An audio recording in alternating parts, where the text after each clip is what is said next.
Olá, gente, vamos lá para mais uma aula do nosso componente curricular Bacteriologia e Micologia. Nessa aula, nós iremos abordar o domínio bactéria. Dentro do domínio bactéria, nós temos uma classificação, uma divisão, basicamente, entre gram-negativas e gram-positivas, e dentro delas, nós temos a organização dos filos e das classes. Então, as classes vão conter aí ordens, gêneros e espécies. E dentre essas espécies, irei colocar aquelas que a gente já pode ter ouvido falar, ou basicamente são aquelas de maior interesse. Aqui nós temos o filo Pseudomonadota, que anteriormente era chamado de Protobactéria, enfim, que compreende 5 classes. Dessas 5 classes, nós temos aí o que elas têm em comum, que são gram-negativas quimioheterotróficas, compreendendo então o maior grupo taxonômico bacteriano. A gente tem aqui as alfabactérias, dentre elas nós temos, por exemplo, a Rickettsia, Caulobacter, a Ifomicrobium, Brucella, Nitrobacter, Wolbachia, enfim, que são as mais representativas. Agrobacterium, e aqui nós temos 2 exemplos, que são as Rickettsias, que são responsáveis por várias doenças conhecidas como o grupo da febre maculosa. Nós temos as Agrobacterium, que são importantes, pois elas têm essa condição de causar doenças em plantas, mas também podem ser utilizadas como vetores para o melhoramento genético. Nós temos aqui a Caulobacter, que é uma bactéria que ela tem uma semelhança realmente, como se fosse, ela vai brotando como se fosse um caule, a sua divisão é basicamente, né, no formato aqui, a bactéria é no formato de um pedúnculo. Ele vai se alongando até se dividir e formar uma nova célula. Aqui a gente tem a microscopia, né, eletrônica dessa célula. Nós temos aqui representantes da Wolbachia. Então, aqui a gente tem já uma imunofluorescência, onde a gente observa que cada pontinho desse representando uma bactéria. Nós temos aqui a Ifomicrobium, que é um tipo de bactéria que brota. Então, aqui a gente teria o broto da bactéria, a hifa, e a outra parte aqui da bactéria. Então, a bactéria ela vai se dividindo por brotamento. As beta-proteobactérias, elas são agrupadas por conta das substâncias nutrientes que elas conseguem difundir a partir da decomposição anaeróbia da matéria orgânica, como gás hidrogênio, amônio e metano, e dentre elas nós temos, por exemplo, a Spirillum, a Bordella, Neisseria. Aqui nós temos a S. natans, com essa estrutura aqui, de várias células bacterianas conectadas e a estrutura da bainha. Aqui nós temos o gênero Spirillum, que ele tem de fato aquele formato, né, de Spirillum. Ela é principalmente encontrada em água doce. Aqui nós temos 2 imagens, né, de micrografia, onde a gente consegue observar a estrutura dos seus flagelos em suas extremidades. Nós temos ainda aqui a gonorreia, né, a Neisseria gonorrhoeae, que é causadora da gonorreia, e a Neisseria meningitidis, que é agente causador da meningite meningocócica. Aqui nós temos a imagem, né, da microscopia, que mostra os cocos, né, da bactéria, e a membrana da célula que ela está aqui em volta à bactéria. Nós temos as gram-proteobactérias, que elas são agrupadas por conta de uma variedade nos seus tipos fisiológicos. Então, aqui a gente tem desde a Pseudomonas, Vibrio-nalis, Haemophilus, Enterobacter, Yersinia, Proteus, Serratia, Klebsiella, Shigella, Salmonella e Escherichia. Aí, vejam só, as pseudomonas, elas são extremamente importantes porque elas são responsáveis por uma em cada 10 infecções nosocomiais, ou seja, o que são essas infecções? São aquelas infecções que acontecem em unidades de saúde. Então, aquelas infecções hospitalares, muitas vezes, elas são ocasionadas pelas pseudomonas. Nós temos ainda a Shigella, que é responsável pela doença da disenteria bacilar. Nós temos a Yersinia pestis, que causou peste negra na Europa. Nós temos a Haemophilus influenza, que causa meningite, dor de ouvido, epiglotite, artrite séptica, bronquite, pneumonia. Enfim, ela pode atingir diferentes estruturas, né, do organismo. E aqui nós temos o exemplo delas, né, a micrografia, na verdade, delas, mostrando aqui os bacilos. A Haemophilus ducreyi, ela causa uma infecção sexualmente transmissível, que é chamada de cancroide. Aí nós temos aqui a Escherichia coli, né, que é um dos habitantes mais comuns do trato intestinal dos seres humanos. Aqui é a bactéria, né, Escherichia coli, em roxo, onde a gente observa ela como se ela estivesse num pedestal, aqui acima da estrutura das células onde ela está se hospedando. A maioria das bactérias entéricas, elas são consideradas fermentadoras de glicose e outros carboidratos, que é uma informação bem interessante, porque tem aquelas bactérias que têm a respiração celular e tem aquelas bactérias que são fermentadoras. Então, elas precisam do processo de glicólise, mas a partir desse processo da formação do ácido pirúvico, ela vai fermentar.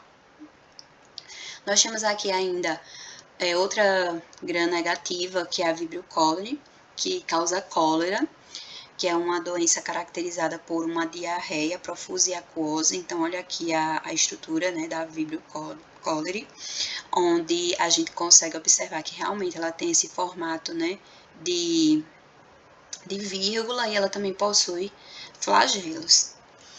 Aqui nós temos a Protomirabilis, que ela é bem comum em infecções tanto do trato urinário quanto em feridas. Então, é uma bactéria que ela tem toda a sua superfície flagelos, por isso que ela consegue, né,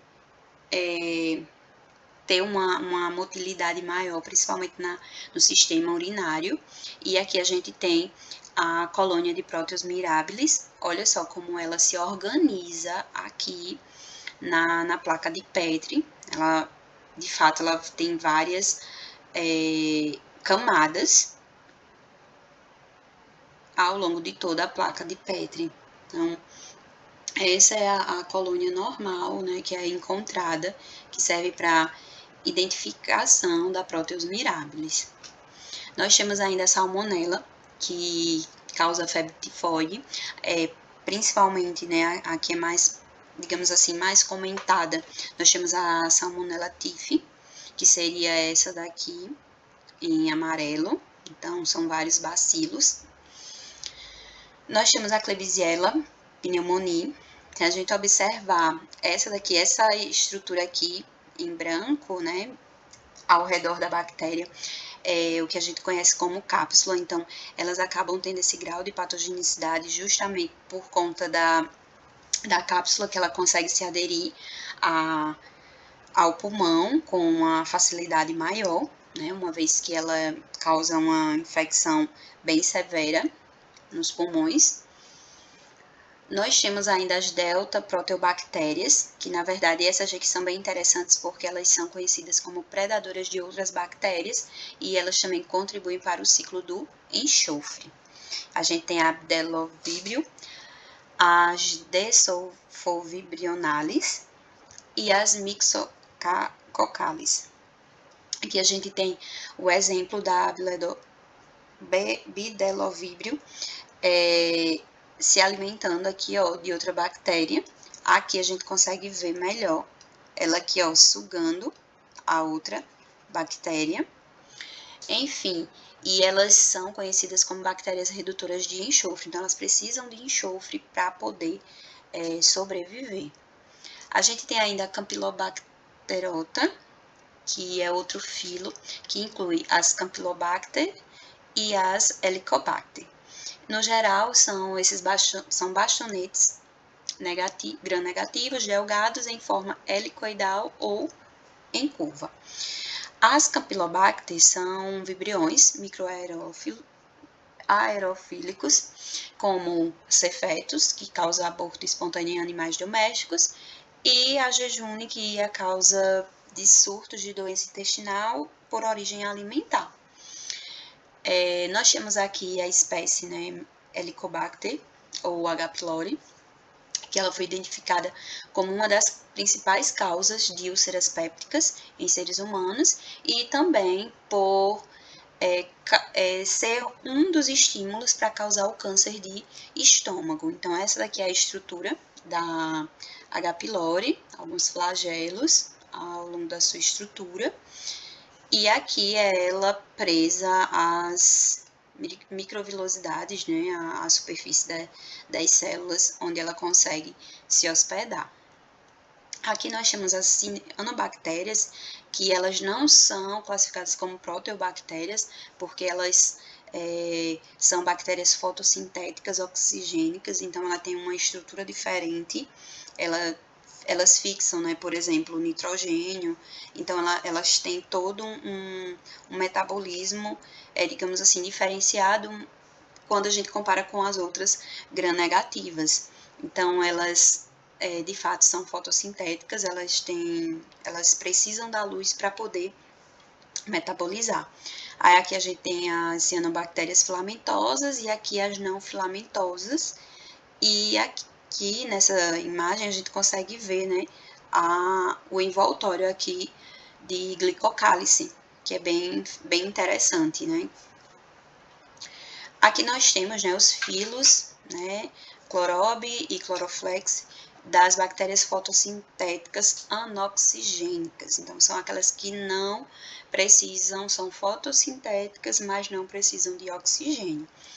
E aqui a gente tem as bactérias verdes não sulfurosas, bactérias verdes sulfurosas, púrpuras não sulfurosas e púrpuras sulfurosas. Então, essas quatro aqui, mais as cianobactérias, né, compreendem as bactérias fotossintéticas, anaeróbias, e enfim.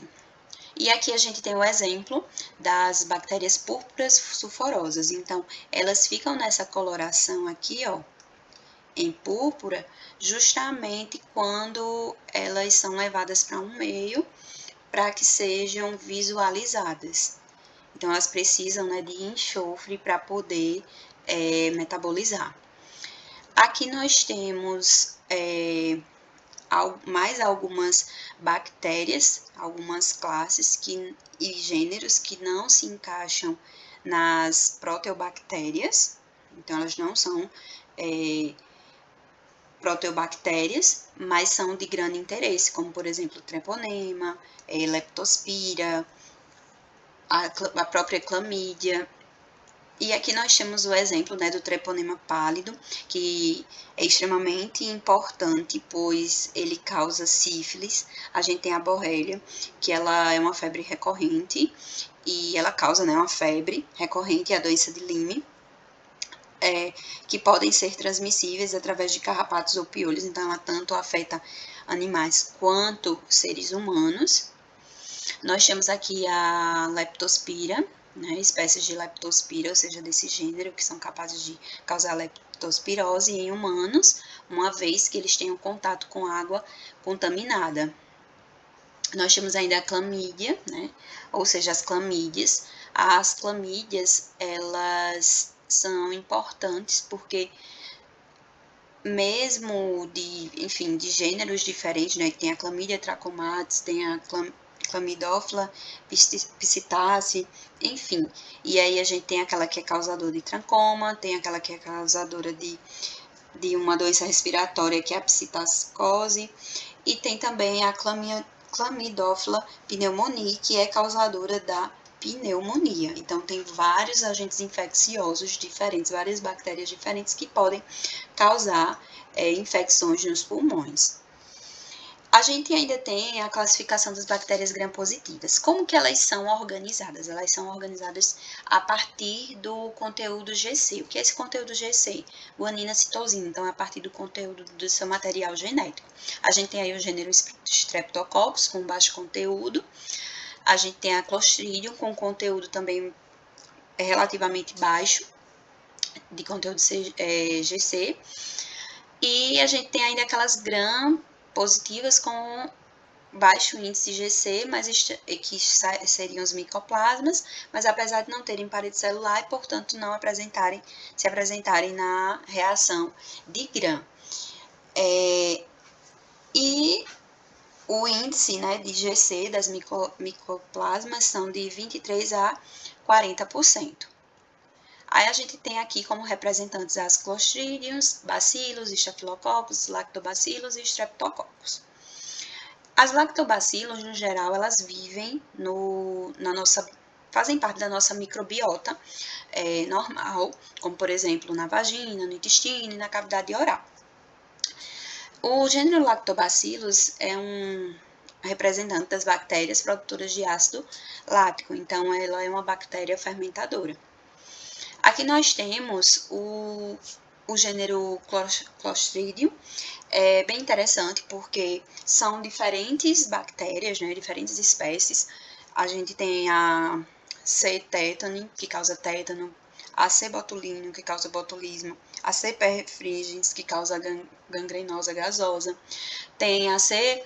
difficile, que ela é habitante do trato intestinal, mas pode causar diarreia aguda, caso o organismo ele não consiga absorver, né, a terapia antibiótica, e aí, com isso, alterando a microbiota intestinal, ele pode permitir que haja um crescimento excessivo da Clostridium difficile. E aí ela acaba produzindo uma toxina que vai causar uma diarreia no organismo do indivíduo ou do paciente, enfim. E aqui a gente tem a estrutura tanto da Clostridium botulino quanto da Clostridium difficile. Elas são bem parecidas quanto à estrutura. Aqui a diferença realmente é a coloração, mas elas são bem parecidas, e o que difere elas também é o conteúdo genético, que logicamente, seu material genético, que logicamente vai fazer com que elas sejam de espécies diferentes. E aqui, né, nessa situação, a gente teria essa estrutura aqui como um endósporo. E aí, quem lembra o que é um endósporo? Vou deixar essa perguntinha no ar para vocês pesquisarem. E aqui a gente tem as estafilococcus, né, que elas são conhecidas como cacho de uva. As estafilococcus aureus, elas produzem toxinas que acabam contribuindo para a patogenicidade da bactéria. E aí elas acabam aumentando a sua capacidade de invadir o corpo e danificar os tecidos. No geral, elas causam, né, de infecções no organismo, e também são as estafilococcus, elas também estão presentes no intestino, então muitas infecções intestinais elas são causadas pelas estafilococcus. A gente tem as streptococcus patogênicas, enfim, que produzem várias substâncias extracelulares que também contribuem para a sua patogenicidade. Entre elas estão os produtos que acabam destruindo as células fagocíticas que os ingerem. Então, a célula fagocítica, a partir do momento que ela tenta ingerir um streptococcus, a Streptococcus vai conseguir ali destruir a célula antes dela finalizar a sua fagocitose. É bem interessante esse mecanismo. A gente tem aqui a Mycoplasma pneumoniae, né, que, como o próprio nome já nos remete, é uma bactéria que causa também pneumonia. Ela é diferente das outras, ela é uma micoplasma. Se a gente observar a estrutura dela, ela seria bem diferente das outras bactérias, então ela tem uma estrutura um pouquinho diferente, a micoplasma aqui. E a gente tem aqui ainda outra classificação, que seriam as gram-positivas com alto índice GC. A gente tem como exemplo aqui a Nocardia asteroides, que ela é um dos agentes causadores da micetoma, uma infecção localizada que ocorre nos pés ou nas mãos. A gente tem aqui ainda, ó, a Gardnerella, que causa vaginose. A gente tem aqui também um exemplo, né, as micobactérias, como a Mycobacterium tuberculosis, que causa, logicamente, a tuberculose, e a Mycobacteria lepre, que causa a hanseníase ou lepra, enfim. E aqui a gente tem, né, a estrutura dessa bactéria, que ela tem um crescimento, aqui fica parecendo bem com cordas, né, com fios, que ela tem um crescimento em corda, um pouquinho, né, diferente a estrutura do que a gente vem vendo nas outras imagens. Aqui a gente tem a Streptomyces, né, que ela é um actinomiceto, por conta que ela tem algumas características bem parecidas com os fungos, mas elas são, sim, bactérias. Esse termo aqui, myces, né, vem de fungo, e elas geralmente são encontradas e isoladas no solo. A Gardnerella vaginalis, que é uma bactéria que causa, né, uma das formas mais comuns de vaginite, ela normalmente ela habita a região genital, porém, ela em grande quantidade ela pode causar aí as infecções, corrimento, odor, prurido, enfim, e a estrutura da própria célula ela vai ficar ali como se fossem pequenos caroços. A gente tem aqui a actinomyces, né? Também ela tem esse termo aqui que ela parece, né? Ela tem algumas semelhanças com os fungos, mas são bactérias, elas são anaeróbias facultativas, elas podem ser encontradas na boca, na garganta, tanto de humanos quanto de animais. Eram essas as espécies que eu selecionei para mostrar para vocês e até breve!